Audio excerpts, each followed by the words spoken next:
আসসালামু আলাইকুম। আমি শাহানা সুলতানা।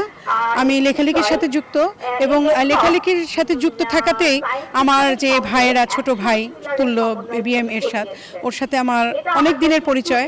আমি যখন থেকে ওর সাথে আমার পরিচয় তখন থেকে সে আমাকে মানে বোন বোন ছাড়া অন্য কিছু করেনি, সম্বোধন করেনি। আমার খুব ভালো লাগে। আমার মনে হয় যে আমার ও ভাই, নিজের মায়ের পেটের ভাইয়ের মতোই ওকে আমি স্নেহ করি এবং আমাদের এই স্নেহটা থাকবে আজীবন, আমি আশা করি।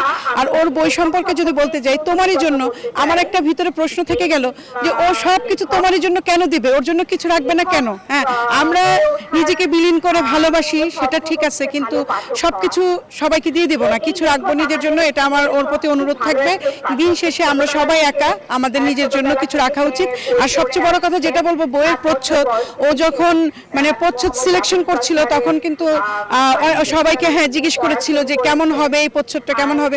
তখন একটা কান্নার একটা প্রচ্ছদ ছিল। আমি বলছি কেন কান্নাকাটি ভালো লাগে না? হ্যাঁ, জীবনটা একবারই আসবে, একবারই চলে যাব আমরা। এই কান্নাকাটি আমার একদমই পছন্দ না, তুমি অন্য কিছু দাও। তো ও আমার কথায় চেঞ্জ করেছে কিনা জানি না, তবে ভালো লাগছে।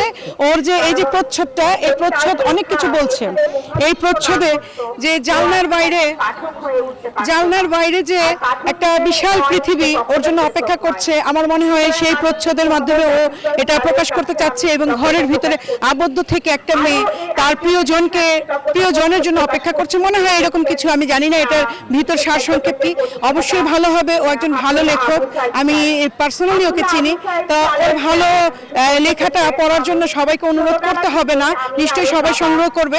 যেহেতু এবার রোজায় বইমেলাটা হয়তো সেই রকম সমাগম নয়, কিন্তু সবাই সেটা নিজ দায়িত্বে সংগ্রহ করে নেবে, এটা আমি আশা করি।